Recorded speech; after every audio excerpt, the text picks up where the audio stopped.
We want the Somalis to start a conversation to be either deputy president or a president in this country.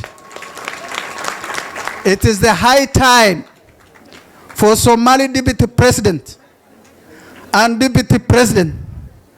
And we also sit on the table because we have the numbers.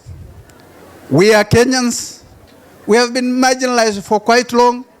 That can be even, what do we call, an affirmative action as a deputy president Somali.